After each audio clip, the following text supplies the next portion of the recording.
RNA comes from something which is not like this is prokaryotic, yeah, prokaryotic, yeah. So now this is mentioned a word that I was looking for, endosymbiotic relationship.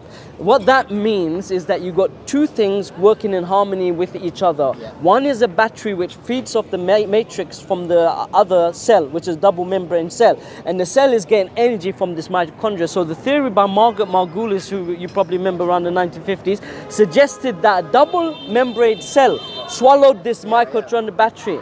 How did he do that?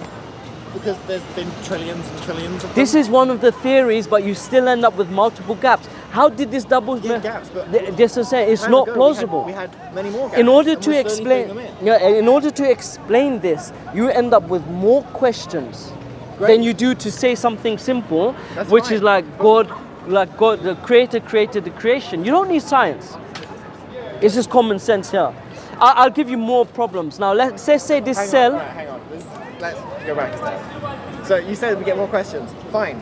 Let's have more questions. Because questions can lead to answers. Yeah, of course they can answer. Yeah. Final. So okay. Even if you go to the beginning of science as well as now, let's just start from the beginning. Merton's thesis. Do you know what Merton's thesis is? No. Merton's thesis is the idea that science developed because men believed in God. Because the world is not disorderly. It runs on order, and because we have order, we might make hypotheses. In those disorder, we cannot make hypotheses. So because of religion and the belief of God that there is a coordinator, one who originates everything, that we expect to see patterns, and this is what we see, and thus we can do science. Without religion, science doesn't have a leg to stand on. One second. But this is what I'm telling you, the hypothesis. I've just told you, because we in a random world, you don't expect to see patterns, do you? Let's answer this one, because yes, you do expect to see patterns. How? Because that's how randomness works. No, it doesn't. Random doesn't mean disorganization. Random. No. Have you ever seen? If I'll give you an example. I take like 500 books, rip into pieces, throw up in the air. Will it land as a single book, new book? 500 won't, but 5 trillion, you might get a few sentences. I'm not talking about sentences. We're not sentences. We are human structure. Universe, we are sentences. No, we are very sophisticated. You know, this is, again, you were saying reductionist, but it seems like you were falling into this. We're sophisticated beings. We're based on intelligibility. Our DNA, human structure. I don't think it is intelligent. Given have you studied biology? Not. This is why I can't relate to you. When you study biology and you see the DNA, the human sequencing of our structure, you see it's so impossible that we came by randomness, because it's not randomness, it's however complicated it is. We say it's guided. We say it's guided. It cannot come. If it were guided, why would we have the evolutionary inconsistencies that we have? Like what? Do you know what the Cambrian Okay, look. What inconsistency are you talking about? Well, you know more than me, but across the animal kingdom, we've got all sorts of. So evolution would suggest that as animals mutate, whatever is doing best at the time, is then going to go on. But that's not a perfect line, right? So there's things that will become useful and then die out, and useful and then die out. Great. So that's why we have things like the appendage. The giraffe has a valve which goes from its neck down to its heart, and back out to its neck again. How did that happen by accident? It didn't happen by accident. Exactly, it's guided. No, it's a ridiculous valve. Okay, sorry, 1 second. First we were talking about how A got there, but we've moved to evolution, which shows how A became B. We haven't even got past. Sure. Okay, so because evolution. Talk about the giraffe. I'd like to hear your. So now we've moved to the next point, but we haven't closed the first point, which is how A got there.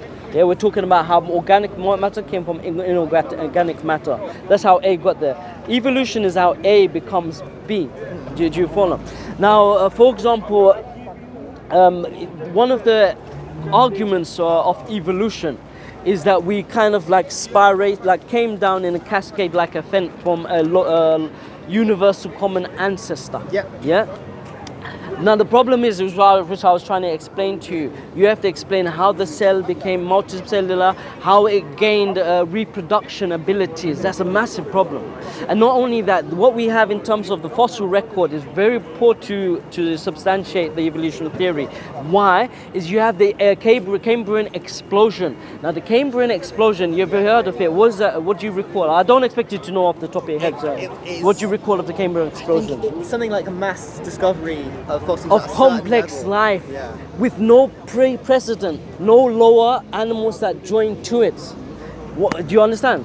But I believe There that is can be no, explained there's no in time. match. It's a massive gap. There's a gap You in our believe in knowledge evolution, so far. but you don't made believe the there's anything which can be supposition, filled right? in. But you've made the supposition. You Yes. based, yeah, exactly.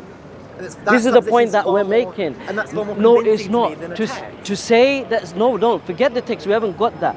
Your argument is something came from nothing, which is more absurd and ludicrous than saying that something came from something. Well, even that argument would suggest that the creator would have come from something.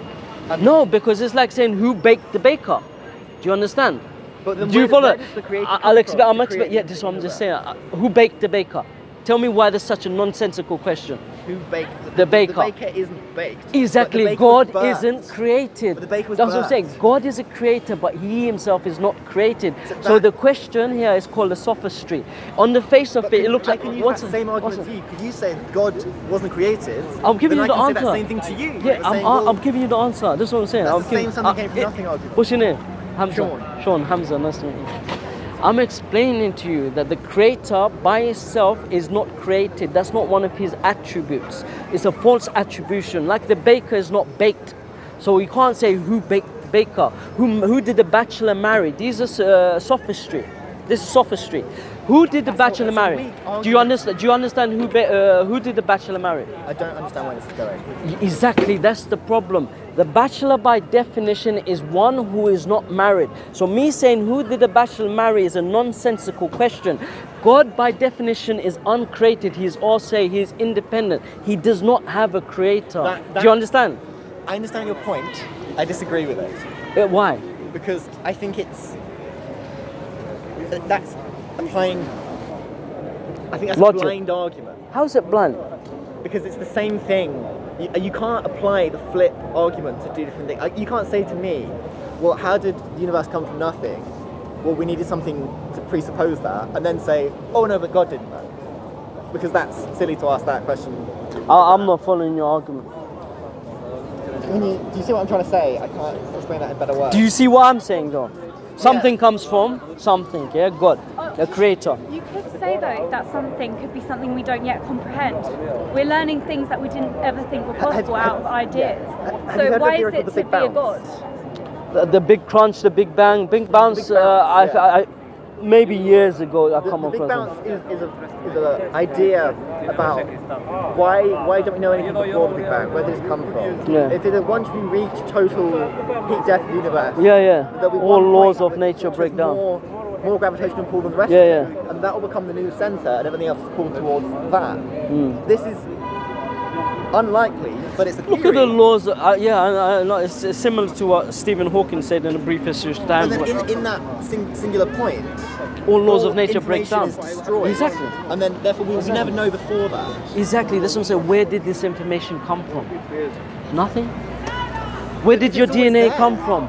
It's always there. Where did just all at this? a This is certain why I point. started the conversation. Look, where does all this sophistication? It seemed like an easy statement, but I had some logic behind it. Where does all this sophistication, geometry, symmetry come from? Randomness? Okay, this sounds silly, but Like- I don't believe in the sophistication. It's not that sophisticated. Sophistication.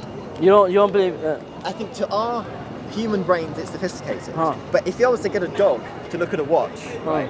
and the dog was to predict what, and the hands were going everywhere, it wasn't even following a pattern. And I asked the dog to predict what was going on. The dog wouldn't have a clue. But a human might look at that and it'll be like... a Dog Fibonacci dog has limited understanding of the As do world. we. Yeah, we have limited, exactly. We have limited understanding of it. But what we do know from our patterning is that something cannot come from nothing. You know, it's a very hard supposition to hold by. Do you get it?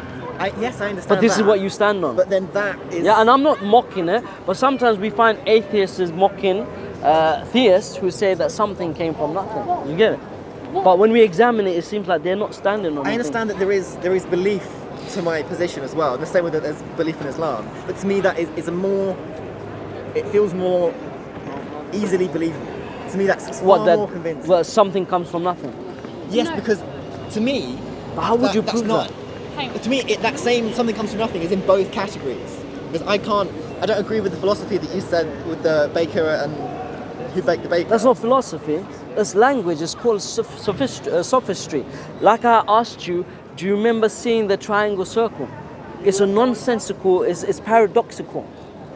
Creator is the one who is by definition. That's paradoxical. No, have you ever seen a triangle circle or married bachelor? Again, well, then you can't apply it like that. It's paradoxical. You've applied the triangle circle thing to God.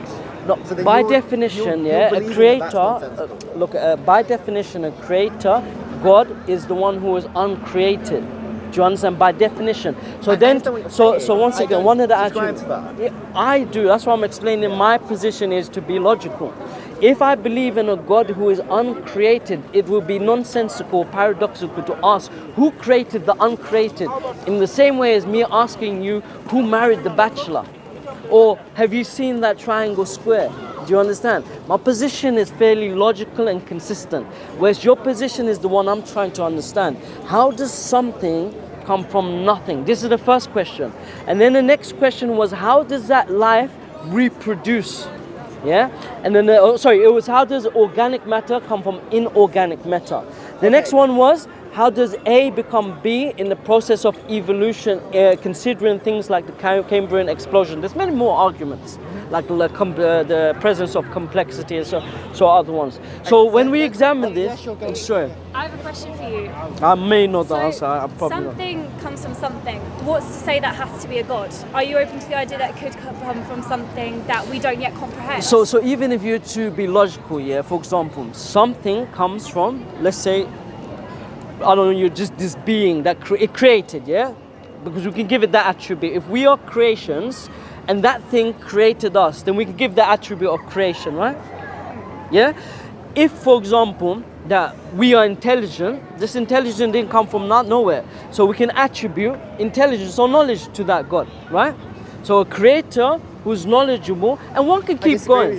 You don't have to agree. I'm just showing you the consistency of it. But why would you disagree? If knowledge doesn't come, or do you believe knowledge comes from non-knowledge? We are attributing knowledge to randomized mutations. I like to get this. No, back to the not idea of mutations. God. We're saying a creator. If a creator exists, the point is that you don't. How do you call a God? That's the original question. Do you understand? This is the lady's question, your partner's or your friend's Let's question look was. at the idea of Do you understand? Disposition. So it's like when you suggest, okay, something did create, then give it the attributes. You're not left with just a creator. You're left with all the definition of what God is, but we're scared to use the word God because we grow up in a secular society. That's the truth. It's only because we're in a secular society, it's so trendy and fashionable. Back 100 years ago, no one would have argued this, by the way. Yeah, it's only because it comes so trendy, yeah, to be secular and atheist and literacy rates have also gone through the roof. And I think that's no problem. But the most scientific men have been believers of a God. You understand? yes, but then because that was trendy then, Huh? and that was trendy then. Yeah, exactly. No problem. Well, the fact. Sorry, I don't want to interrupt No, you. you carry on. I think the fact that you can accurately predict someone's religion based on their birthplace is evidence that that belief structure is enforced. One of the by strongest childhood. evidences, yeah, that we say in Islam is something called fitra. Now, fitra is natural disposition. Now, Oxford studies have shown that if you were to take babies, by their nature, they end up believing in God. But why? Because they look around and see everything has a purpose. Babies, you can type this in Google whenever you have time, yeah? Babies have this predisposition of believing in God. And they have other predispositions as well, as language, picking up order, many other things as well, yeah? Question is, how are they predisposed to this? They didn't acquire this from family, and we believe this in Islam. The Prophet Muhammad says that every child is born upon fitra. Fitra is this natural disposition. Anyway, in short, I'm just going to give you a summary because there's so many other questions, but you guys maybe walk away, think a bit about it. You have, you know, we have some time, be inquisitive. We in Islam, we believe that there is a God, and that God, He created with us with purpose, not for any reason, no reason. We have to have purpose. Just like everything around you has a purpose, we in Islam believe we have a purpose, and that is to please our Creator in the way that He told us, not the way we think. I don't go to my employer and say I'm going to work how I want to work. My employer tells me how I should work, and I agree to that. This is the contract I have with my employer. Same thing with religion. We believe in Islam, God created us. He gave us the prophets to show us how we should worship Him. And along with the prophets, they were given guidelines, whether it was the Torah or the Quran. And we believe the Quran is the final message and the final book from God Almighty, from the final prophet, the Prophet Muhammad, who is sent to the whole as mankind as a mercy unto mankind. And the Prophet Muhammad, he called the people unto Islam. This is our position. Anyway, you lot, have you got Quran by chance? You have one. Yeah. Take some time, read it. You know. Yeah. Okay. Look, it's nice speaking to you guys. Take care.